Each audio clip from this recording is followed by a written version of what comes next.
Beer sales account for about 7% of all in-store sales at convenience stores. So it is a traffic driver and it is a profit driver. Today we're going to talk about what took place in 2024 and some trends that may drive beer sales in 2025. Joining us today for our conversation is Benj Steinman. He is president of Beer Marketers Insights, and Benj has covered the industry for more than 40 years, so that's a lot of background to unpack into a podcast. Thanks for joining us today. My pleasure. So why don't we just start by just kind of setting the landscape. What's been going on with beer in 2024, and maybe before that is worth talking about as we're just entering 2025? Well, I think we're still in the midst of figuring out what the real trends are post-COVID. There was a bump during COVID, and now beer suffered 3 straight years of decline. And it's about a 10% decline in all channel. And in 2024, at least according to the scan data services that we see, C-stores bore more of the brunt of the decline. Why is that? I think the consumer's economically challenged. I think there's a lot of consumers that are having trouble buying as much beer as they would like.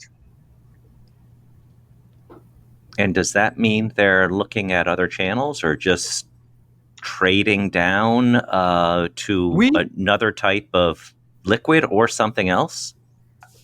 I don't think it's trading down to another type of liquid. The industry broadly is still trading up, and but maybe they're going for bigger pack sizes or shopping less often, that kind of thing. But I mean, you still saw even last year when total C-store volume in Circana was down 3.7%. You still saw Constellation growing about 4% in the C-store channel. So that one provider was still very strong. Constellation being Modelo. Oh, yeah. That's over half of it. But they're also Corona, Victoria, Pacifico, etc. And they've been the winner in beer for a number of years. Yeah. I think we saw that. I think we were seeing that 3 years ago on our channel as well. For sure. Keep your eye on Mexican imports was the message that we got at our State of the Industry Summit. Maybe 4 years ago now. It's up to 23 share of dollars in Circana data, which is amazing. Less than 10 share behind Anheuser-Busch, which is down to 33 share. Once upon a time, Anheuser-Busch was very close to 60 share of volume and dollars in C-store channel. Really dominated. Yeah. So part of the reason there was some controversy with the Bud Light brand last year, and that cost 2023. them 2023. I'm sorry. Yes. And that has been attributed to have cost them some share and maybe some transfer to Modelo and some other products. But what is the bigger issue going on with Mexican imports? Is it that there are more Hispanic customers and they are drinking, they're more likely to drink beer than, say, other type of products? That's number one. And number two, they like beer. So, there was a bit of migration out of beer for many years to spirits, although that is not really happening so much as we're entering 2025. But the Hispanic consumer, young male Hispanic consumer, still favors beer more than some other demographics. And they shop in C-stores. So what about flavored malt beverages? They've come a long way since Zima, which was my first recollection of. Yes. Zima was really something when it first hit, but then Zima Gold was another flop, and that was only a year or two later. So, there's a syndrome we call boom splat. These new products that hit with a lot of force, and then they recede almost as quickly. And certainly we saw that with the hard seltzers, writ large, although White Claw is still very strong. And if you broaden it out to flavored malt beverages, that's been a growth area for years. And they also are a segment that does better in C-stores. What were the metrics associated with the boom splat? Because obviously everyone had a malt beverage product at one point, and there's certainly been a lot of consolidation. You mentioned White Claw as being one of those standing, but what was the dramatic pullback in? Well, I just think there were too many brands, too many SKUs, and too little growth. It just went into reverse, actually. So then there were a lot of people kind of left holding the bag because it's just there wasn't enough growth to go around. So now White Claw, for example, is up to 67 share of the malt-based seltzers. And then, too, there were the competitors, which aren't available in many C-stores, and they are in some, and that's the High Noons, the spirits-based seltzers. Mm-hmm. They're doing very well. They're small comparatively still, but they're in growth, and the malt-based ones are in decline. Yeah. What do you see with demographics with the flavored malts? I mean, like we said, they've been around forever. So what the younger crowd, like what is it about these products that? I mean, there's a cliche. I can't really back it up with rigorous stats, but it's that a lot of the more recent generations, going back really to at least till millennials, they grew up drinking all kinds of flavored beverages. Their palates were just used to a panoply of flavor from the time they were children.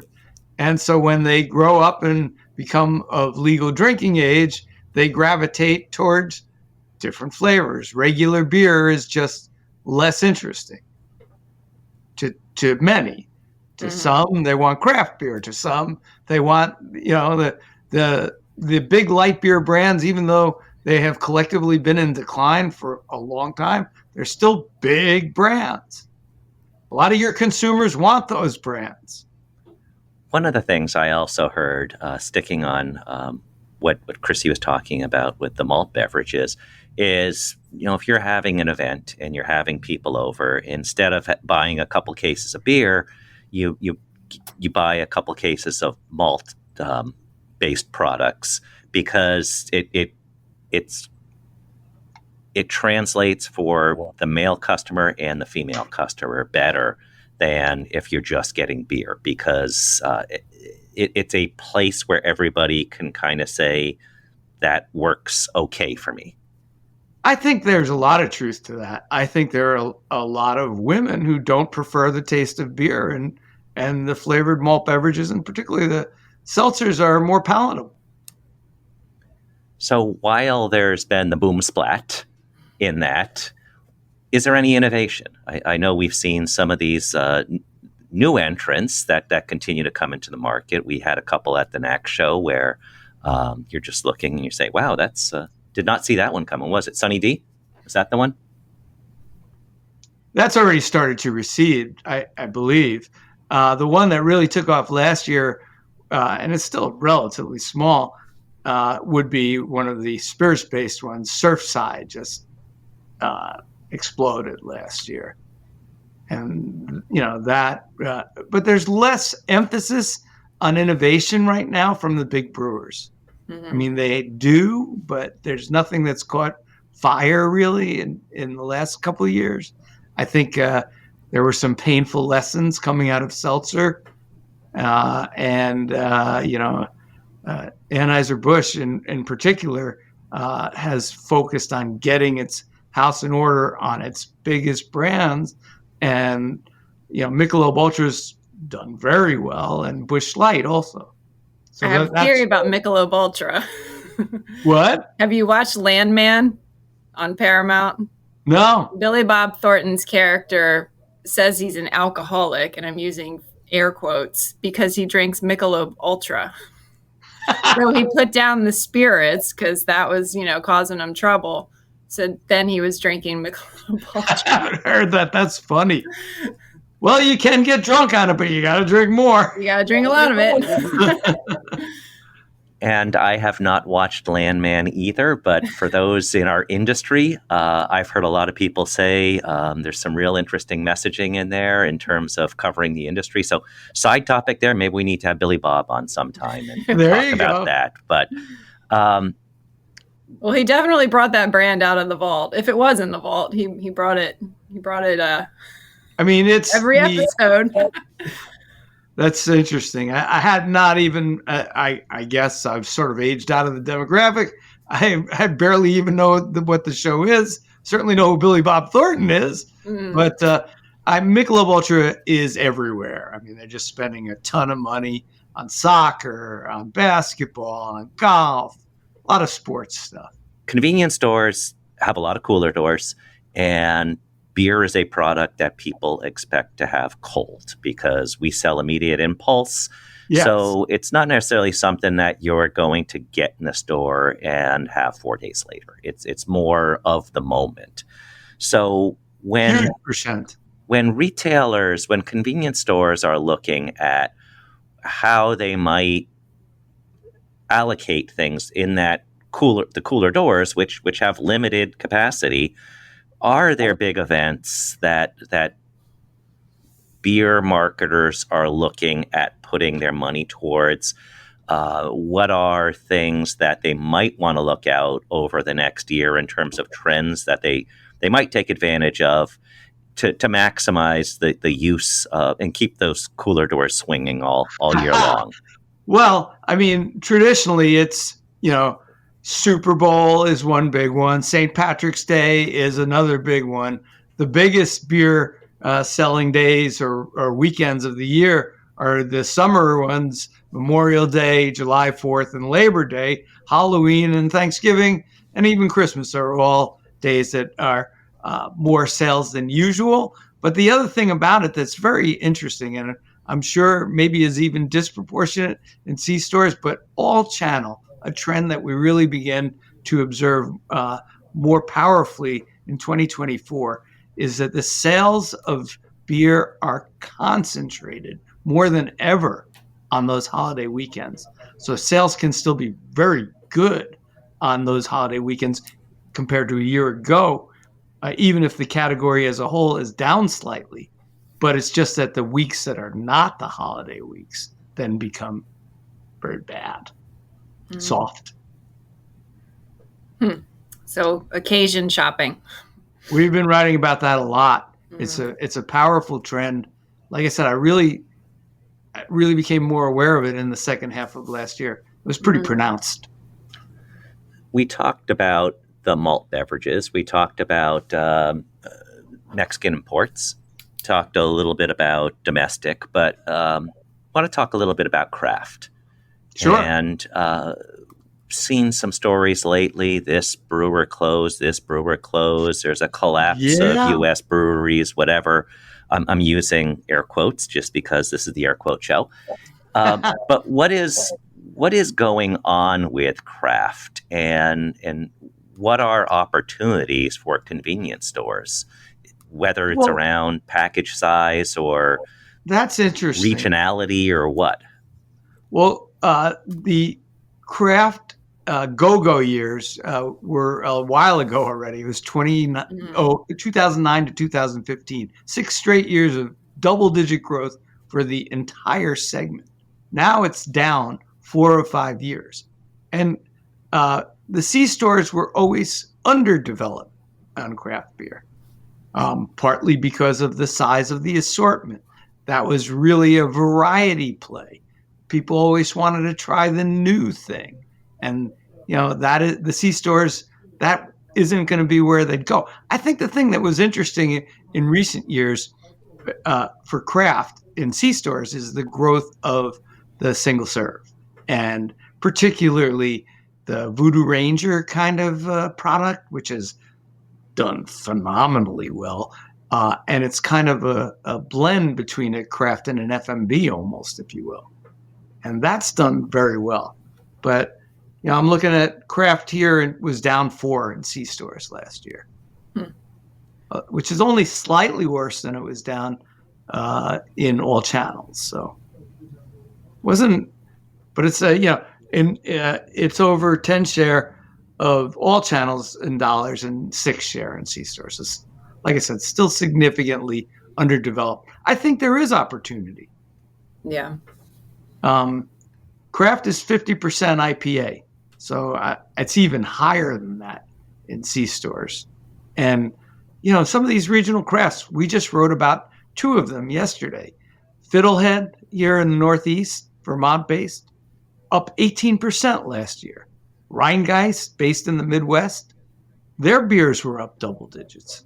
So there are still even amidst the struggles that the segment is most certainly having overall. Last year was the first year in many, many moons that there were actually more closings of breweries than openings. But there's still 9,000 in the country. The fascinating thing is how many are still doing well. Yeah. Yeah.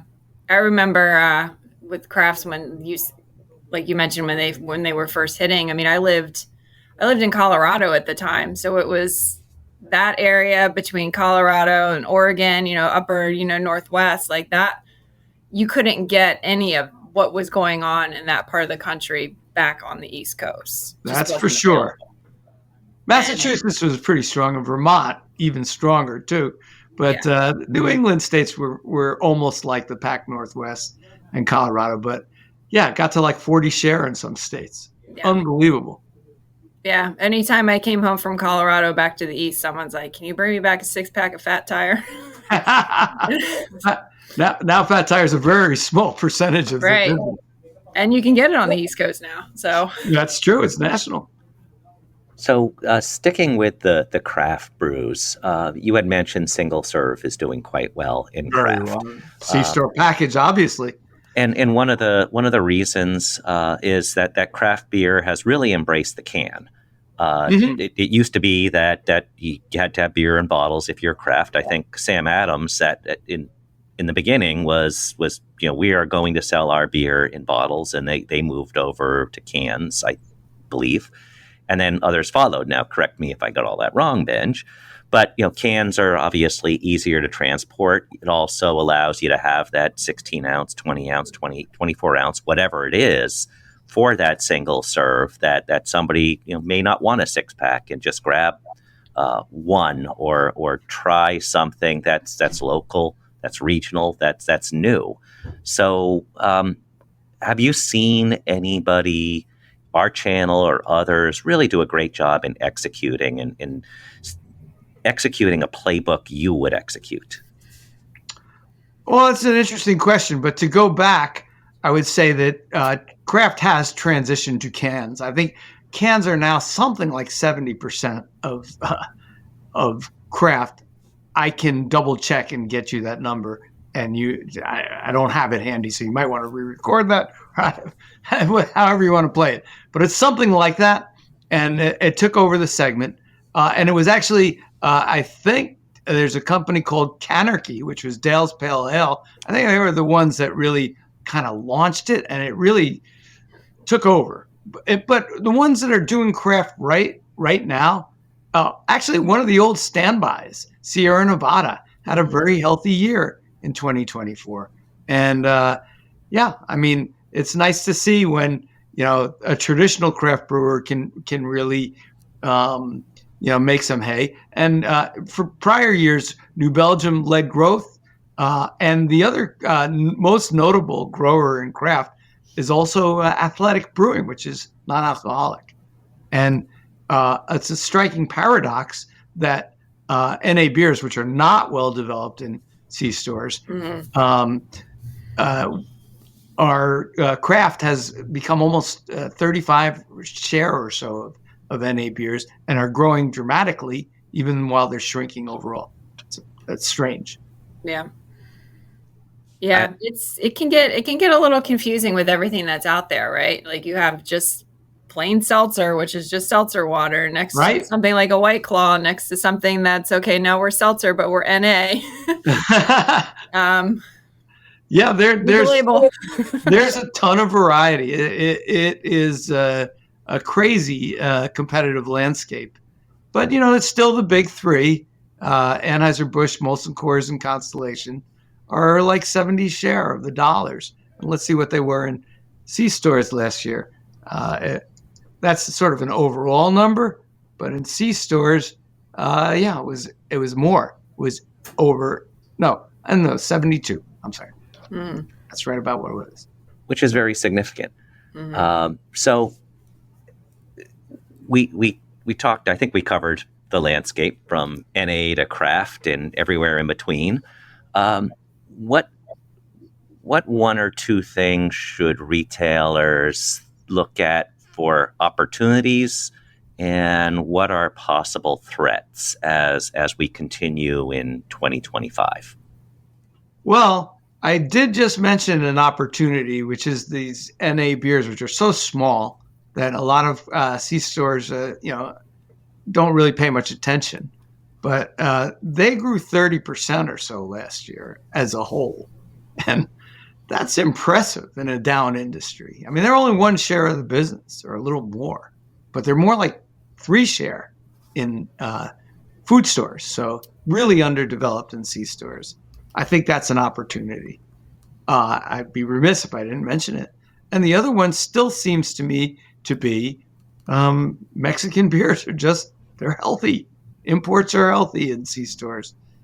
And finally, I would, let me just make sure I'm right on this because I had not checked. Yeah, FMBs did fine in C-stores. FMBs dollars were up 6.5 in C-stores last year. So you got your Twisted Teas. There's just a lot of healthy brands in that segment still for C-stores. Those are the 3 arenas that look healthy in early 2025. And in terms of any watch-outs, what might somebody say, okay, that's good advice. I'll think about that more. Well, I don't know if domestic premiums have, they have not yet stabilized. So those are big brands, but they're still, I think that the watch out is really category health. Can the category get back even to a more normal trend? It used to be -1 to +1. This is all channel. Every year for about 40 years, -1 to +1. It's not a big growth industry, but it is a big industry. $1 and $7 in C-stores. You depended on that predictability.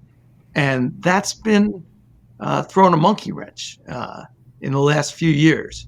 So the watch out is there really something larger, like that people are drinking less, or that there's a perception that alcohol isn't good for you, or people are switching to spirits? Again, spirits had their own challenges in 2024, and I don't think that's it right now. Or cannabis is another one that frequently comes up. And so I guess the watch out really, that would be a watch out, is cannabis. And the other one would be just simply, can the industry get back to a -1 to +1 kind of algorithm? It will make a huge difference. And there would be less vulnerability for some of our biggest brands. Well, that's a lot of background, 40-some years for you to cover and kind of lay out the landscape for this year in under 25 minutes. So we'll leave it there. We can talk another time maybe about what it means with the Surgeon General warning, the Biden administration talking about how they might have warning labels. But we're early in the new administration. We don't know how that's going to play out. So we'll set that aside till next time we talk. Sounds good. I enjoyed the conversation. Well, thank you for having us. Thank you for being on the show today, Benj. And my pleasure. Look forward to talking to you another time. Anytime. Thanks a lot. Thank you. Take care. And thank you all for listening to Convenience Matters. Convenience Matters is brought to you by NACS and produced in partnership with Human Factor. For more information, visit convenience.org.